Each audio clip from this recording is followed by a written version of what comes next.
Hey, have you ever wondered why some trainers find success effortless and natural while others struggle time and time again to make things work? You see, there's one critical component of every successful trainer that makes the difference between success and failure. And I'm not talking about strategies or tactics, but there is something else at work behind the scenes that you're going to find out in this video. So hey, I'm Tom Crawshaw, I'm the founder of PT Mastermind, and I'm coming at you here from up north in the lovely sunny Bradford, and I want to dig into the real behind the scenes reasons why some people are successful and others aren't. Now, we all know that success rarely just springs up out of nowhere. Success is a product of multiple failures that you have learnt from and grown from. You've all heard the success quotes kicking around on Facebook. I think Michael Jordan once said, "I failed over and over again in my life, and that is why I succeed." This quote evidently shows that Michael Jordan's success is clearly linked to how he responds to failure. And you'll actually find that this is a common trait among all successful individuals. So please remember, failure is not your enemy. Can you remember the last time you failed? Can you remember in your mind? Can you picture it? How did you respond? Did you get angry? Did you get sad? Did you beat yourself up over it? Well, these are all common ways we all deal with failure, including myself. I've been there, I've beaten myself up, I've been depressed, I've got myself into those negative cycles where I don't feel like doing any work and there's no hope. But you've got to think and you've got to put things in perspective. Just think back where you were a couple of years ago and how you've progressed over the years, how you've progressed over the last few months.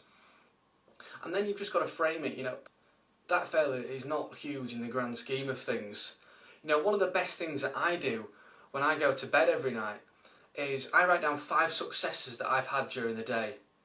5 successes, and it doesn't matter how big or how small they are.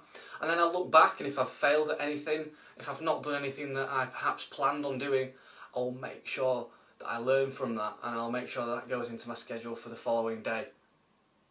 You've got to remember, it's difficult in the moment to step back and think, hey, this failure is actually an opportunity to rise to a challenge, not a sign or reflection of my flaws. It's so important. So let me tell you, the critical difference between success and failure is all about your mindset and how you actually interpret failure. And this is what separates those who succeed from those who don't. We need to accept there is value in learning from an endeavour. It doesn't matter whether we fail or whether we succeed.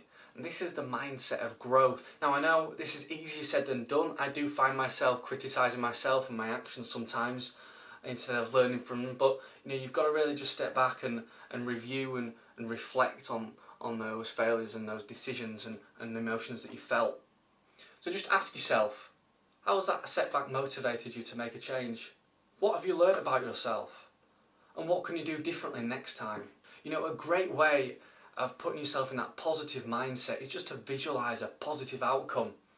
When we're feeling down and out sometimes, we dwell on the circumstances that have caused our situation.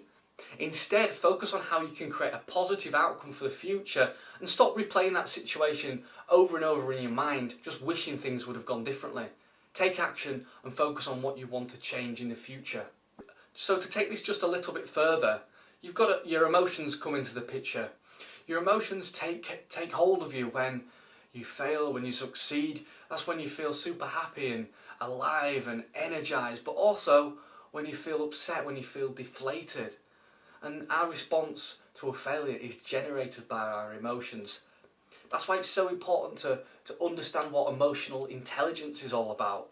Now, if you've never heard that word before, emotional intelligence is our ability to understand, manage and express our feelings, as well as engage and navigate successfully with those of others. Generally, those who are successful have a high emotional intelligence. Those who aren't successful have a low emotional intelligence. I would strongly advise doing a Google search, having a look on Amazon and grabbing yourself a book.